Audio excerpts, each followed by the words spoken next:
بسم اللہ الرحمن الرحیم۔ آج کا جو پہلا سوال ہوا ہے وہ یہ ہے کہ حضرت سیدنا امیر معاویہ رضی اللہ تعالی عنہ کون ہے؟ اور دوسرا سوال ہوا ہے کہ تابعین کن لوگوں کو کہا جاتا ہے؟ تابعین کن لوگوں کو کہا جاتا ہے؟ تو بنا دیری کیے ہم لوگ اپنی گفتگو کی طرف چلتے ہیں۔ تو سماعت فرمائے پہلا سوال کا جواب کہ حضرت سیدنا امیر معاویہ رضی اللہ تعالیٰ عنہ کون ہیں؟ اس کا جواب یہ ہے کہ حضرت سیدنا امیر معاویہ رضی اللہ تعالیٰ عنہ بھی صحابی ہیں اور شاہان اسلام میں سب سے پہلے بادشاہ۔ اسی کی طرف تورات مقدسہ میں اشارہ ہے کہ وہ نبی آخر الزماں صلی اللہ تعالیٰ علیہ وسلم مکہ میں پیدا ہوگا اور مدینہ کو ہجرت فرمائے گا۔ سبحان اللہ، کیا ارشاد فرمایا؟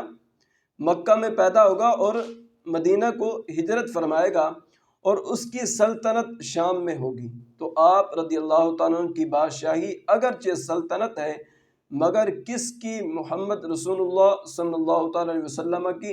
خود سیدنا امام حسن رضی اللہ تعالیٰ عنہ نے خلافت سیدنا امیر معاویہ رضی اللہ تعالیٰ عنہ کے سپرد فرما دی تھی اور ان کے دست مبارک پر بیعت فرما لی تھی، لہذا ان کی یا ان کے والد ماجد حضرت سیدنا ابو سفیان یا والدہ ماجدہ حضرت سیدتنا ہندہ رضی اللہ تعالیٰ عنہ کی شان میں گستاخی کرنا سخت بے ادبی اور حضور صلی اللہ تعالیٰ علیہ وسلم کو ایذا دینا ہے، اس لیے کہ یہ سب صحابہ ہیں۔ اس لیے کہ یہ سب کیا ہیں؟ صحابہ ہیں۔ دوسرا سوال کیا ہوتا تھا کہ تابعین کن لوگوں کو کہا گیا ہے؟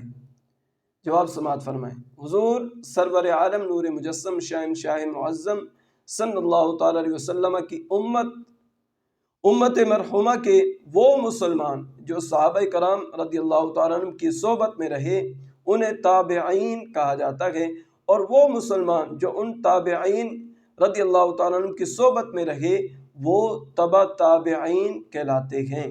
صحابہ کرام رضی اللہ تعالیٰ عنہ کے بعد تمام امت سے تابعین افضل و بہتر ہیں اور ان کے بعد تبع تابعین کا مرتبہ ہے رضی اللہ تعالیٰ عنہ اجمعین۔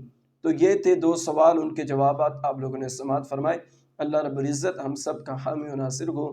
تو انشاءاللہ العزیز کل سے جو ہمارا ٹاپک شروع ہونے والا ہے، جو ہماری گفتگو ہوگی، جو سوال ہوں گے، تو دیکھتے ہیں کون سے سوال حاضر ہوتے ہیں۔ اللہ رب العزت ہم سب کا حامی و ناصر ہو۔ وما علینا الا البلاغ المبین۔